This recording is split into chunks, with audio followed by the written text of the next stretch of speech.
Permettre aux gens de travailler mieux, un peu moins longtemps, sur des éléments à plus de valeur ajoutée, c'est un vrai ROI qu'il faut mesurer. Et dans le cadre de Geoefficiency, pour moi, ça fonctionne.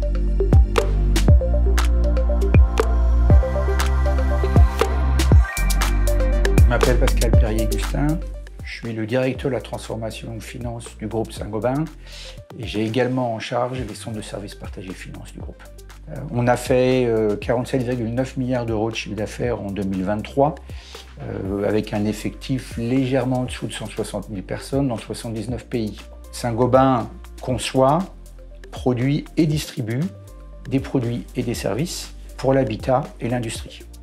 Et puis je rajouterai que Saint-Gobain est une vieille dame. Saint-Gobain a été créé il y a plus de 350 ans et continue à se porter à merveille avec un nombre de brevets déposés chaque année assez important. Nos défis étaient multiples. On avait des tâches qui étaient fortement manuelles, qui étaient faites sur Excel. On n'arrivait pas à harmoniser nos contrôles à l'intérieur d'un CSP et encore moins au travers des différents centres de services partagés. Il faut savoir que chez Saint-Gobain, on a beaucoup de RP, majoritairement SAP, mais beaucoup de RP, beaucoup d'instances SAP. Et donc on avait également une difficulté en fait à gérer cette multiplicité de RP, cette multiplicité de sources et de données à la source, ce qui rendait compliqué en fait l'automatisation et le partage de pratiques sur ces contrôles. On avait deux problématiques majeures. La première était pour nos centres de services partagés de pouvoir contrôler efficacement les écritures, les OD, passées tous les mois et principalement en clôture. On n'était pas bien outillés pour le faire, c'était relativement manuel. Et en parallèle, au moment où on s'est dit qu'on voulait trouver un bon outil pour faire ça, la loi Sympa 2 était sortie et on s'est dit que si on pouvait avoir quelque chose qui nous permettait également de travailler sur des contrôles comptables spécifiques pour la loi Sympa 2, ce serait une bonne opportunité de combiner les deux. Donc quand on a commencé à regarder le marché et les outils sur le marché, on souhaitait trouver un outil simple à mettre en place, évolutif, pratique, avec un nombre de contrôles qu'on pouvait ajuster et qui allait nous donner le moins, entre guillemets, de faux positifs. Et c'est ça, en fait, qu'on a regardé et c'était nos critères de sélection, en plus, évidemment, du coût de la solution. On a regardé, en fait, 3 outils à ce moment-là. Lorsqu'on a eu et on a vu Geoefficiency, en fait, moi, j'ai été séduit par l'aspect user-friendly. J'ai été séduit par ce que je comprenais comme étant une solution simple à mettre en place.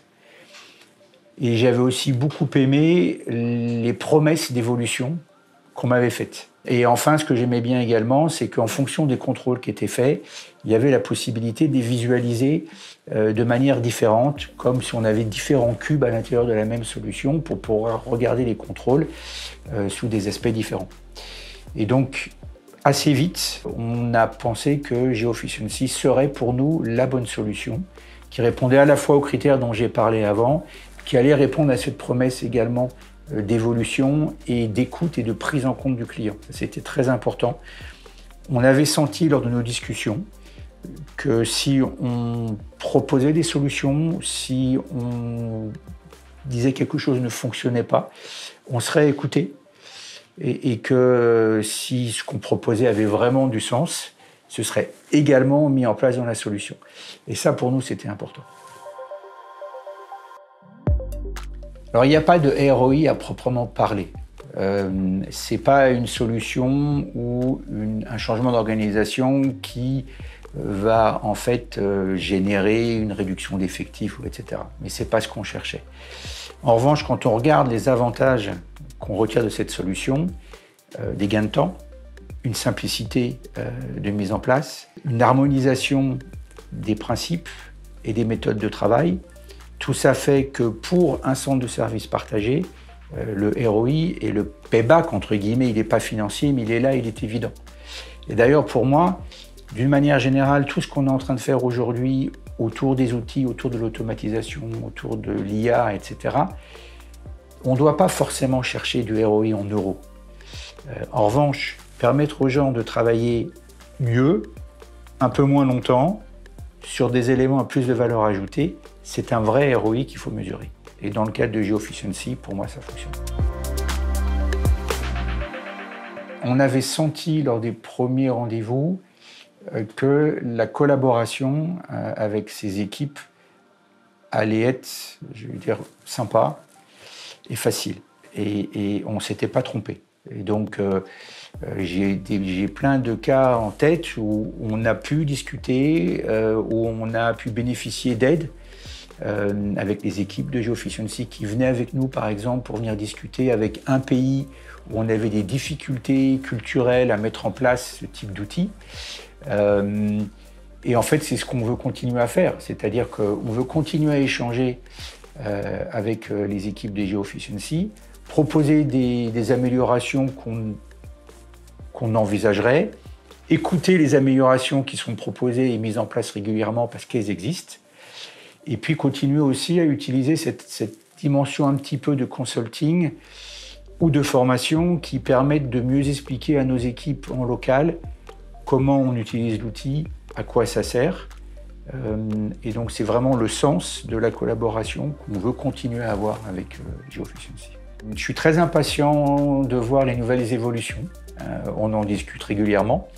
Je suis très impatient de voir également comment l'IA va intégrer ou être intégrée encore plus dans l'outil et comment ça va nous permettre de l'utiliser encore mieux, voire de découvrir des choses qu'on n'imaginait pas encore.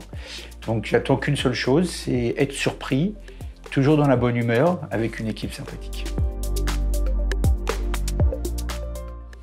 Mon conseil, c'est relativement simple, c'est dans un premier temps, allez voir GeoEfficiency, prenez rendez-vous, rencontrez l'équipe, regardez ce que fait l'outil. Moi, je pense que vous serez séduit. C'est un outil évolutif, puissant, facile à mettre en place, donc franchissez le pas.